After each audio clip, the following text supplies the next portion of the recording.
Yo, welcome back to Son of a Preacher Man.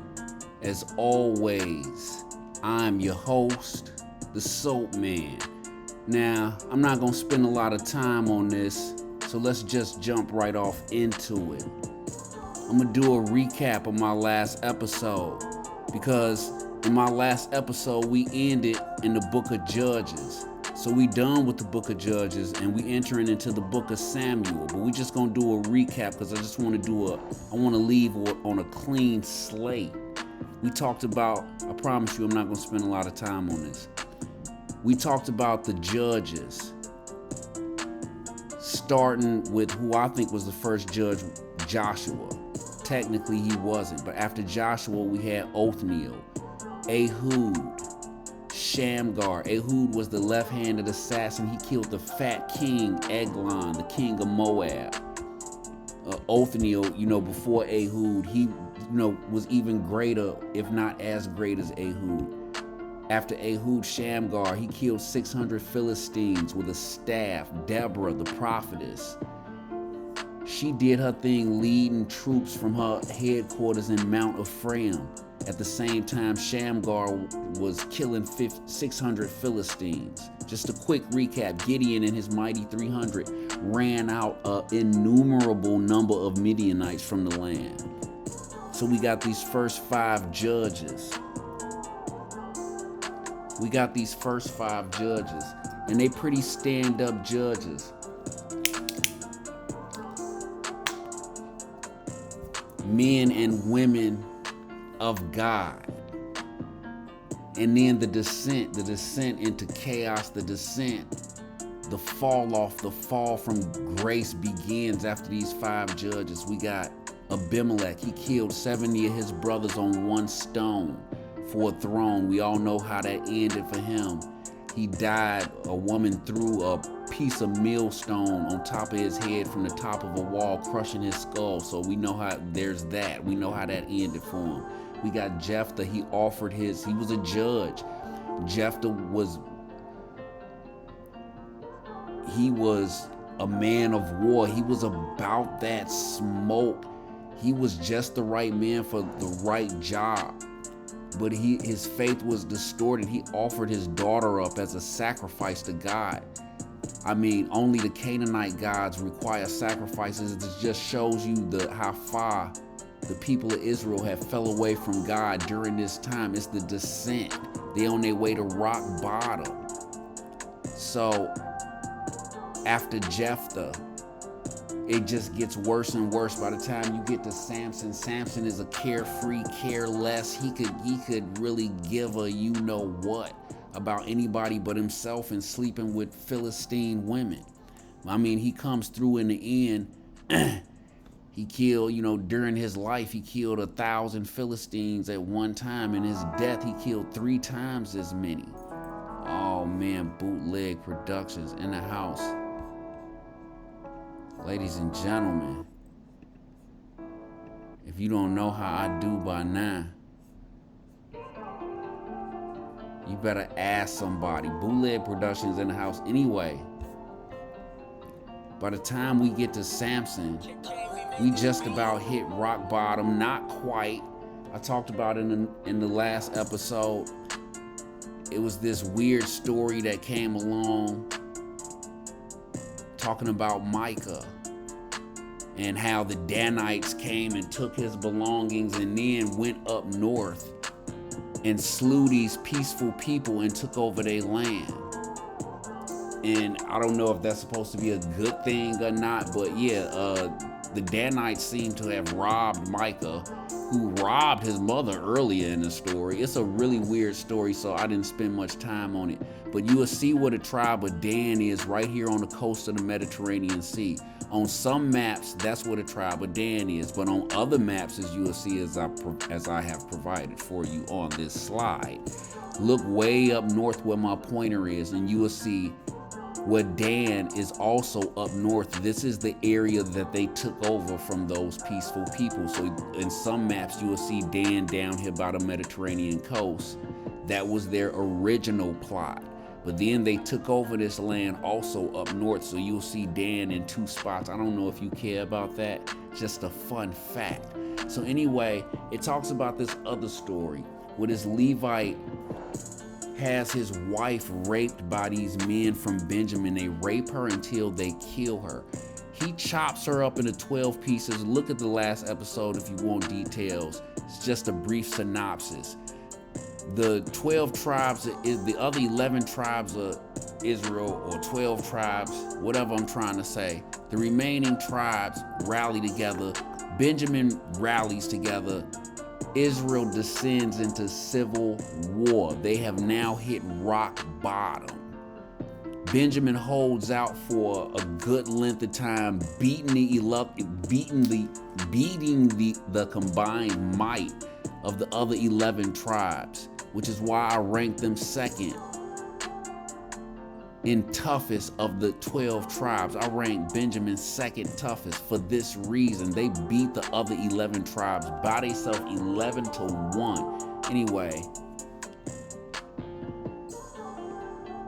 the book of Judges, by the way, Benjamin eventually does get their hat handed to him, ending the civil war. And the book of Judges ends with these words: in those days there was no king in Israel. Every man did that which was right in his own eyes. Okay, now check this out. Brief synopsis is over.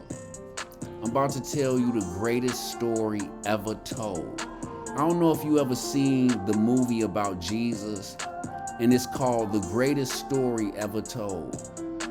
But the greatest story ever told begins 14 generations before Jesus with his ancestor, King David. So let me see, mic check, 1, 2. Let me see if my production gonna act right, because it's kind of important. No, it is not. Okay, so I know what I'm up against. Okay, so check this out. The greatest story ever told, which is Jesus, it starts 14 generations earlier with the story of a shepherd who will become king named David. So you can't tell the story of David without telling the story of Saul, the first king of Israel. And both of these stories occur in the book of Samuel. So that's what we gonna skate to if I could ever get my life right.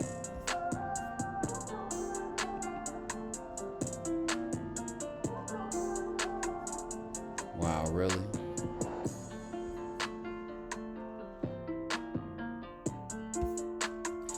So,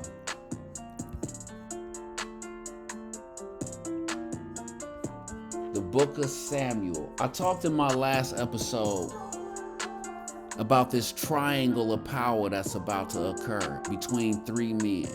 And this all occurs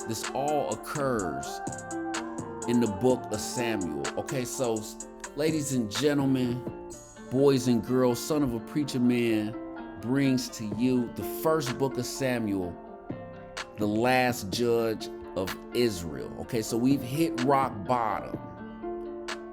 I wanted to set the scene. 1 Samuel chapter 1 verses 1 through 8 reads, Now there was a certain man of Ramathaim Zophim of Mount Ephraim, and his name was Elkanah, the son of Tohu, the son of Zuph, an Ephrathite. And he had 2 wives. The name of the one was Hannah, and the name of the other was Peninnah. And Peninnah had children, but Hannah had no children. And this man went up out of his city yearly to worship and sacrifice unto the Lord of hosts in Shiloh.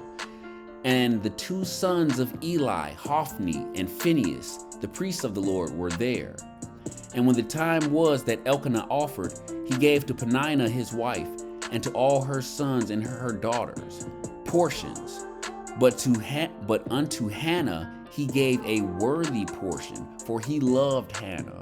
But the Lord had shut up her womb, and her adversary also provoked her sore, for to make her fret, because the Lord had shut up her womb.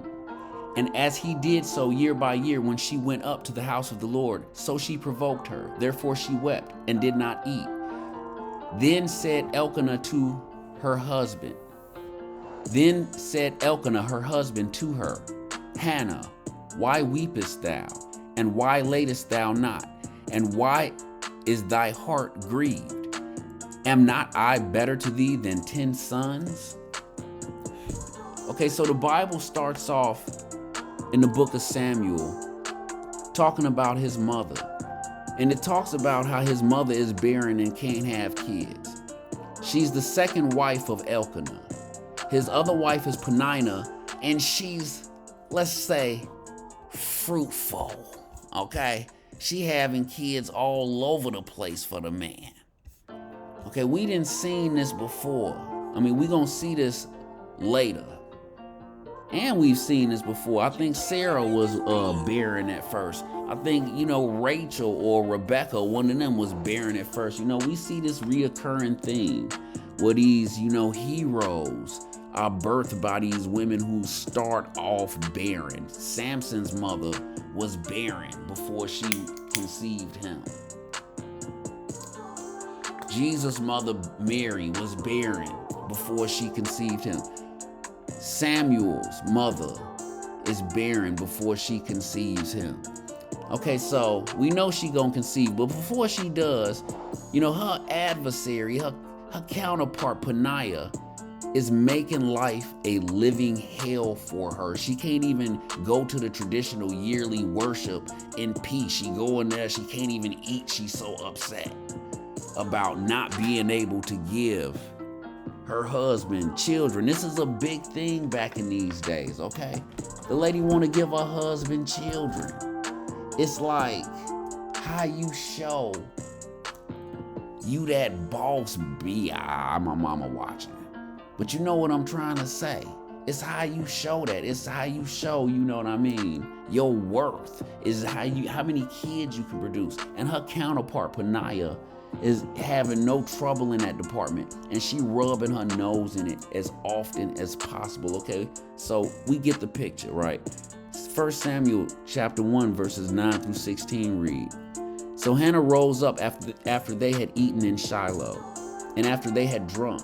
Now Eli the priest sat upon a seat by a post of the temple of the Lord, and she was in bitterness of soul, and prayed unto the Lord, and wept sore, and vowed a vow, and said, O Lord of hosts, if thou wilt indeed look on the affliction of thine handmaid, and remember me, and not forget thine handmaid, but wilt give unto thine handmaid a man-child, then will I give him unto the Lord all the days of his life, and there shall no razor come upon his head. And it came to pass, as she continued praying before the Lord, that Eli marked her mouth. Now Hannah, she spake in her heart, only her lips moved, but her voice was not heard. Therefore Eli thought she had been drunken. And Eli said unto her, How long wilt thou be drunken?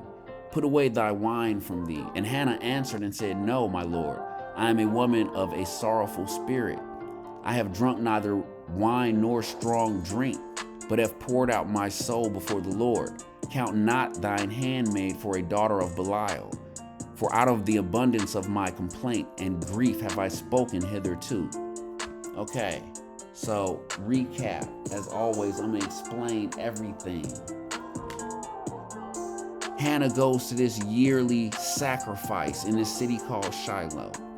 She's so distraught by Peninnah's,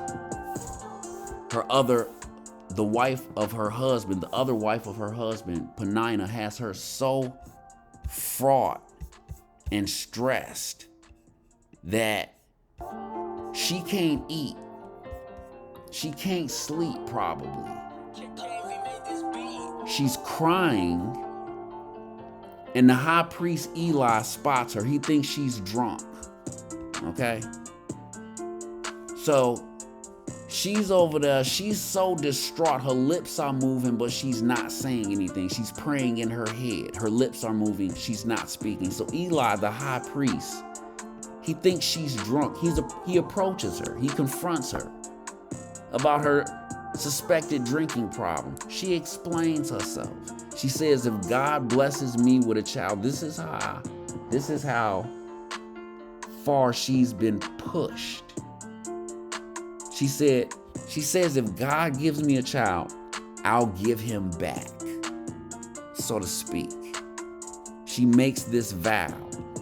Eli blesses her and sends her on her way. 1 Samuel chapter 1, verses 17 through 20 reads, Then Eli answered and said, Go in peace, and the God of Israel grant thee thy petition that thou hast asked of him.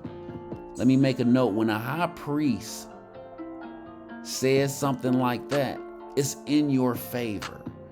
So it says, and she said, Let thine handmaid find grace in thy sight. So the woman went her way and did eat, and her countenance was no more sad. And they rose up in the morning early and worshiped before the Lord, and returned and came to their house to Ramah. And Elkanah knew Hannah his wife, and the Lord remembered her.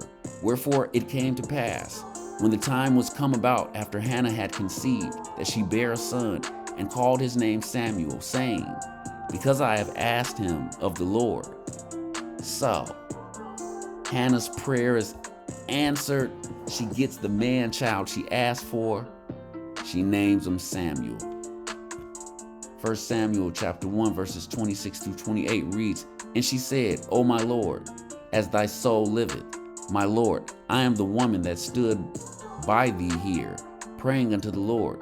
For this child I prayed, and the Lord hath given me my petition which I asked of him. Therefore also I have lent him to the Lord. As long as he liveth, he shall be lent to the Lord. And he worshiped the Lord there. Let me explain. What that means is, after Samuel became of a certain age, Hannah kept her promise.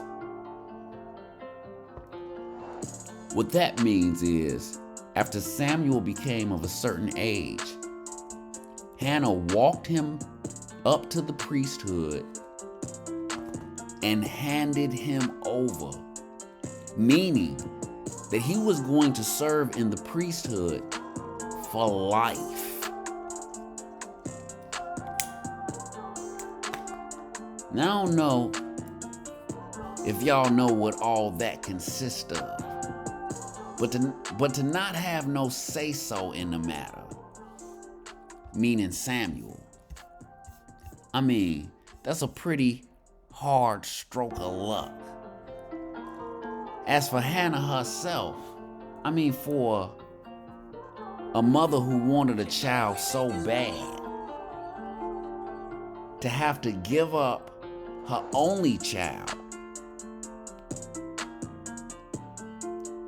I don't know, it's kind of like that hit the fan and went everywhere. But I mean, I don't know, I'm not in no shoes. You know, she might be perfectly happy she got what she asked for.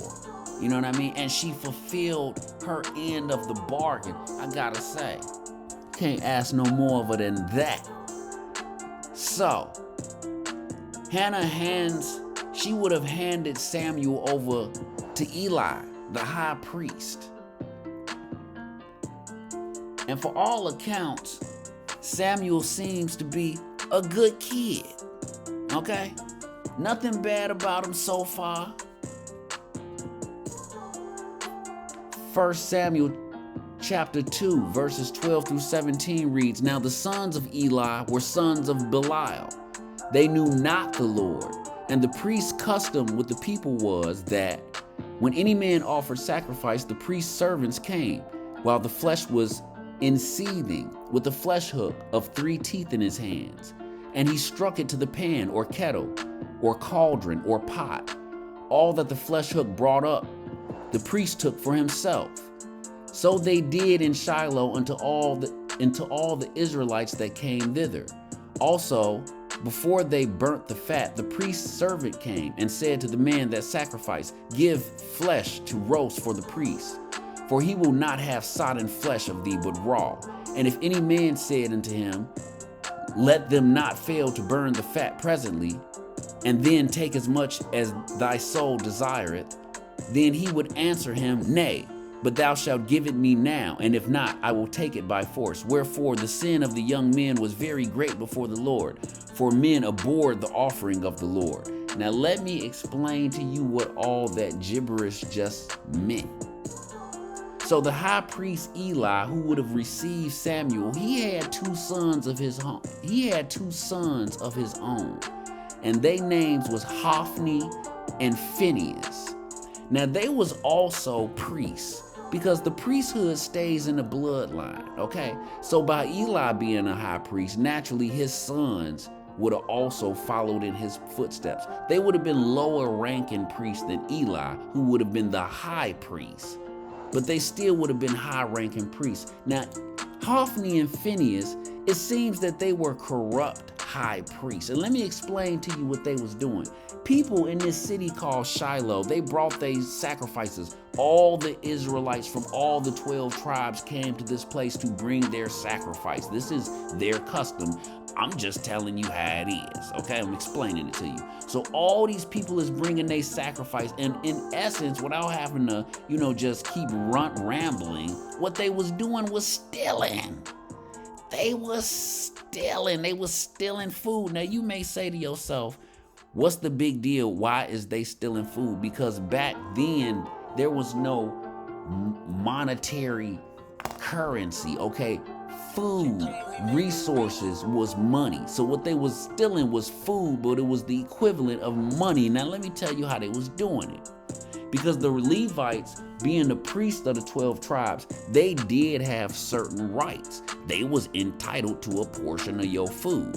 But it was certain customs and rules that they were supposed to follow. And when they start violating them rules, you violating people's sacrifice. They bringing that sacrifice for God, and you demanding portions of it before they can even sacrifice it. You disrupting the whole custom, you know what I'm saying? You monkey wrenching and monkey balling, you know what I'm saying? People's sacrifice, it's bigger than just food to them. Not only is you stealing food, but you messing up the ritual of their sacrifice. So it's a big deal to them. And what Hophni and Phinehas is saying, look here, you can either cough it up or we'll take it. These is high priests. They straight gaffling. They straight gangstering people out of their sacrifice. They not weaseling it. They not even trying to be secretive or low about it. The Bible says it's so bad, people don't even want to come sacrifice. They already know how they about to get done. So in essence, Hophni and Phinehas, they are stealing. But what you gonna find out later, I don't know if I even put it in here. Maybe I did, maybe I didn't. I have to do a review if I put it in the next episode, if I didn't already put it in this one. But what you gonna find out is that Hophni and Phinehas are doing more than just stealing. They also sleeping with the women of the congregation. So, they just corrupt up and down all around. They supposed to be held to a higher standard, and they using that higher standard as leverage to get over, steal, and sleep with, is probably as many chicks, as they can. 1 Samuel chapter 2, verses 18 through 21 reads, "But Samuel ministered before the Lord, being a child, girded with a linen ephod. Moreover, his mother made him a little coat and brought it to him from year to year, when she came up with her husband to offer the yearly sacrifice. And Eli blessed Elkanah, his wife, and said, The Lord give thee seed of this woman for the loan which is lent to the Lord. And they went unto their own home. And the Lord visited Hannah, so that she conceived, and bare 3 sons and 2 daughters. And the child Samuel grew before the Lord." So, we see Hannah loved her son. She didn't just hand him over. She came and visited him year after year. She made him a little coat. She made him a nice little outfit. What I'm trying to show you is, I'm trying to show you this dichotomy between Samuel and the sons of Eli. That's my real intention right now, because you got to put yourself back at these times. I just told you about the book of Judges, and they descend into sin, chaos. They fall from grace. They hit rock bottom.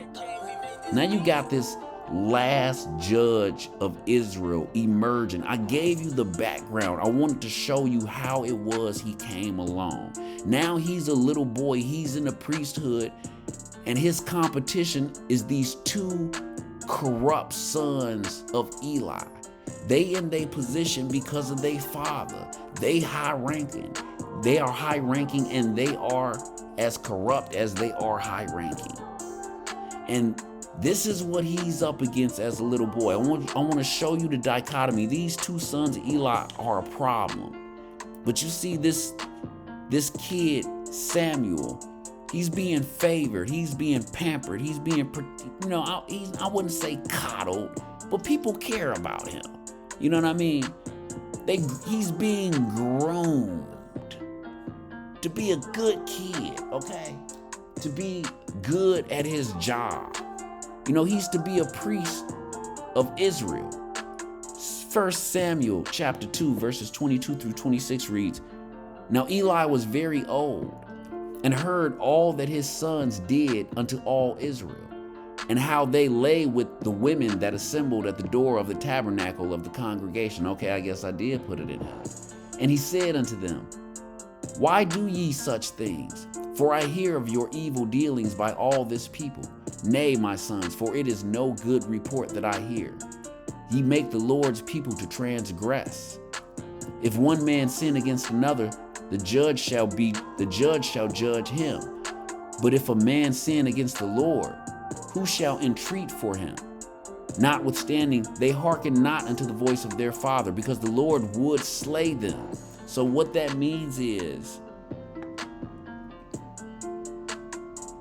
let me explain to you what I just read.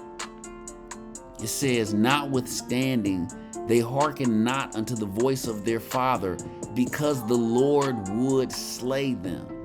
Let me explain to you what I just read. So, when the Bible is saying that, what it's saying is these two sons of Eli, Hophni and Phinehas, they are about to be set up by God. They are about to be set up. This is about to be like a mafia hit. And he don't want anybody getting in the way. God wants to kill Hophni and Phinehas, and so he doesn't want them to listen to their father Eli. If they listen to their father Eli, they won't do what is necessary to get them killed. So that's why it's saying, notwithstanding, they hearken not unto the voice of their father. Why? Because the Lord would slay them. And it says, "And the child Samuel grew on, and was in favor both with the Lord and also with them," meaning the people. Okay, so let's recap real quick. We got this little kid, Samuel. He seems to be a promising prospect. The high priest, Eli, he wishes his two sons were as much. His two sons, Hophni and Phinehas, they doing everything wrong. They making him look bad. They sleeping with the women that assemble at the congregation. They stealing from the people who come to sacrifice, and God knows what else. Eli knows this is a problem. He tries to talk to his sons. He tries to chastise them. But all he does is talk, and they ain't listening. They ain't trying to listen to old Eli. Old man, they got this. Look, it's not nothing you haven't seen before. It's not a story that ain't been told before. So let's keep it moving. 1 Samuel chapter 2, verses 27 through 32 read, "And there came a man of God unto Eli, and said unto him, Thus saith the Lord, Did I plainly appear unto the house of thy father, when they were in Egypt, in Pharaoh's house? And did I choose him out of all the tribes of Israel to be my priest? to offer upon mine altar, to burn incense, to wear the ephod before me? And did I give unto the house of thy father all the offerings made by fire of the children of Israel? Wherefore kick ye at my sacrifice and at mine offering, which I have commanded in my habitation, and honorest thy sons above me, to make yourselves fat with the chiefest of all the offerings of Israel, my people? Wherefore the Lord God of Israel saith, I said indeed that thy house and the house of thy father should walk before me forever. But now the Lord saith, be it far from me. For them that honor me I will honor, and they that despise me shall be lightly esteemed. Heavy words for old Eli. He continues, he says, behold, the days that come, that I will cut off thine arm and the arm of thy father's house, that there shall not be an old man in thine house, and thou shalt see an enemy in my habitation, in all the wealth which God shall give Israel, and there shall not be an old man in thine house forever. Ladies and gentlemen, let me explain to you what just happened. Eli, the high priest, just got cursed. 1 Samuel chapter 2, verses 33 through 36 reads, mic check, 1 2 1 2. You know how I do. It reads, and the man of thine, whom I shall not cut off from mine altar, shall be to consume thine eyes, and to grieve thine heart. And all the increase of thine house shall die in the flower of their age. And this shall be a sign unto thee, that shall come upon thy two sons, on Hophni and Phinehas. In one day they shall die both of them. And I will raise me up a faithful priest, that shall do according to that which is in mine heart and in my mind. And I will build him a sure house, and he shall walk before mine anointed forever. And it shall come to pass that every one that is left in thine house shall come and crouch to him for a piece of silver and a morsel of bread, and shall say, put me, I pray thee, into one of the priest's office, that I may eat a piece of bread. So I'm gonna explain all this in a minute. 1 Samuel chapter 3, verses 1 through 8 reads, and the child Samuel ministered unto the Lord before Eli, and the word of the Lord was precious in those days. There was no open vision. What they saying is there was no like real powerful prophet at this time, and hadn't been for a long time. And it says, and it came to pass at that time, when Eli was laid down to his place, and that his eyes began to wax dim, that he could not see. And ere the lamp of God went out in the temple of the Lord, where the ark of God was, and Samuel was laid down to sleep, that the Lord called Samuel, and he answered, here am I. And he ran unto Eli and said, here am I, for thou callest me. And he said, I call not, lie down again. And he went and lay down, and the Lord called yet again, Samuel. And Samuel arose and went to Eli and said, here am I, for thou didst call me. And he answered, I call not, my son, lie down again. Now Samuel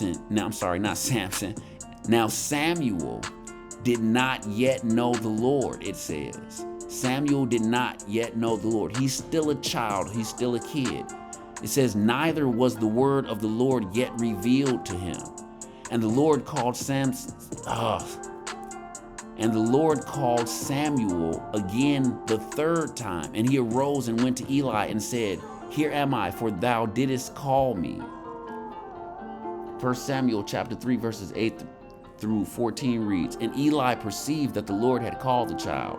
Therefore Eli said unto Samuel, go, lie down, and it shall be, if he call thee, that thou shalt say, speak, Lord, for thy servant heareth.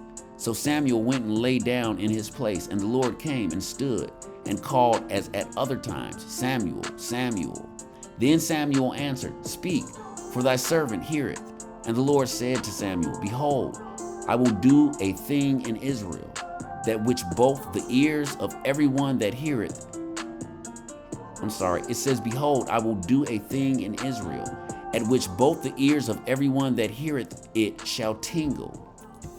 Sorry, y'all. Mic check. Get out of here. Oh my God. That is so irritating. Okay, anyway. Mic check. Oh, I almost missed it. Bootleg Productions in the house. If you ain't know, ask somebody. Okay, so it says,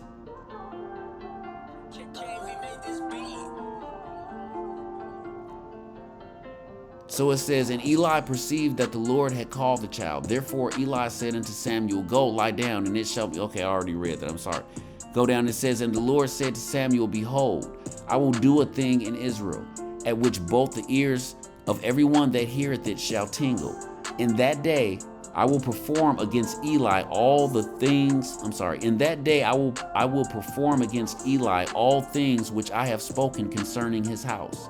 When I begin, I will also make an end, for I have told him that I will judge his house forever for the iniquity which he knoweth, because his sons made themselves vile, and he restrained them not. And therefore I have sworn unto the house of Eli, that the iniquity of Eli's house shall not be purged with sacrifice nor offering forever. I'm going to explain all of this in 1 second. 1 Samuel chapter 3 verses 15 through 21 reads, and Samuel lay until morning, and opened the doors of the house of the Lord. And Samuel feared to show Eli the vision. And Eli called Samuel and said, Samuel, my son. And he answered, here am I. And he said, what is the thing that the Lord hath said unto thee? I pray thee, hide it not from me. God do so to thee, and more also, if thou hide anything from me, all the things that he said unto thee. And Samuel told him every whit, and hid nothing from him. And he said, it is the Lord, let him do what seemeth him good. And Samuel grew, and the Lord was with him, and did let none of his words fall to the ground.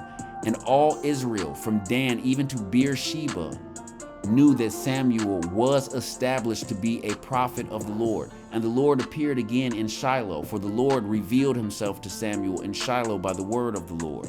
Okay. That's a lot to unpack. It's very complicated. I had to take a sip of my beverage.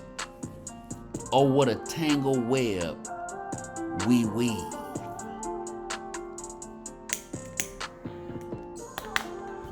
Luckily for you,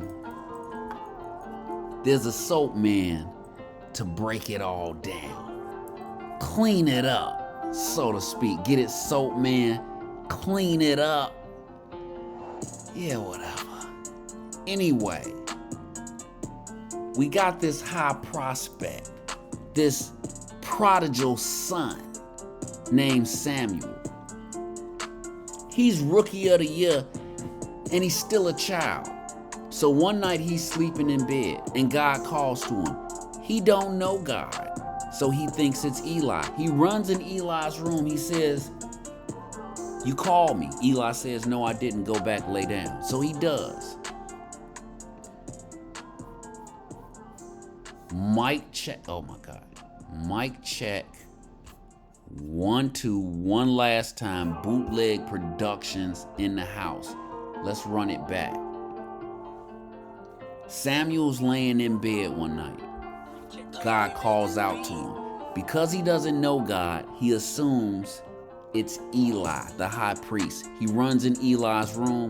He says, here I am, you call me. Eli don't know what's up. He half sleep. He like, nobody called you, go back to bed. So Samuel does. But it doesn't end there. God calls him again. He wakes up. Once again, he assumes it's Eli. The Bible says God had not yet revealed himself to Samuel. He's a kid. Put yourself in his shoes. Who else could it be? So he runs back in Eli's room. He says, here I am. You called me. Eli says, nah. No, I didn't. Go back to bed. Put yourself in Eli's shoes. He's like, this little kid tripping. He gonna get smacked if he come in here one more time. So Samuel goes back to bed. And God calls him a third time, 3 times. Once again, Samuel assumes it must be Eli. He goes and wakes him up. This time, the third time, Eli knows what's up. He catches on. The Bible says he perceives it's of the Lord. So he tells Samuel, he gives him instructions.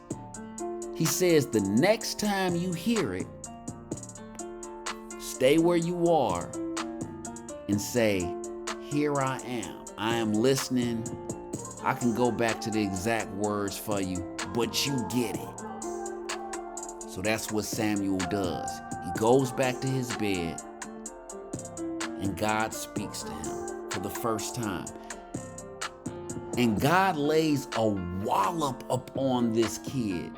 He not only speaks to this kid, but he gives him a message for Eli. What he says is, remember those curses I told you about that I was going to bring upon you and your family? How I would bring all y'all wealth to crumbs? Remember how I said I was going to curse your family, that there wouldn't be not one old man in your entire house? Remember how I said I was going to snatch you from your standing and from, your high prestige? And remember I told you why? Because of those no good, trifling sons of yours that you couldn't keep in order.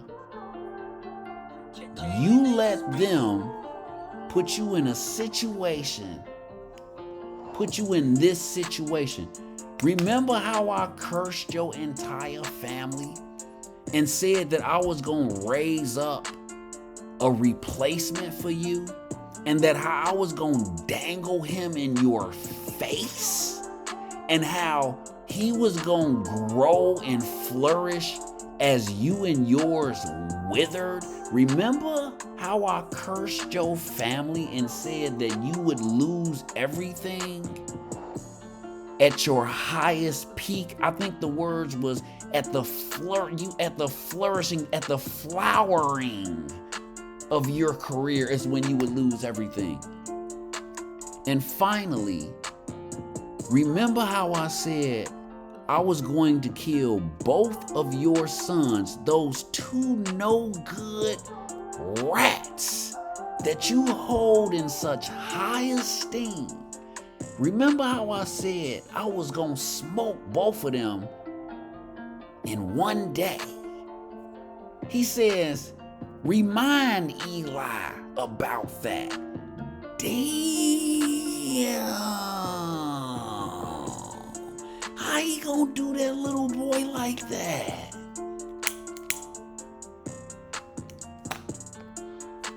How is he gonna put this little boy in that type of a situation where he got to lay this on his caretaker, the high priest, the guy who's grooming him to be a priest? So naturally, Samuel doesn't want to do it. He hesitating, he avoiding Eli, and Eli gives him no breathing room. He wake up in the morning, probably still got his pajamas on and his nightcap, one house shoe on. He can't wait to see Samuel. What'd he tell you? What'd he say? What you got for me? You better not lie. And Samuel lays it on him.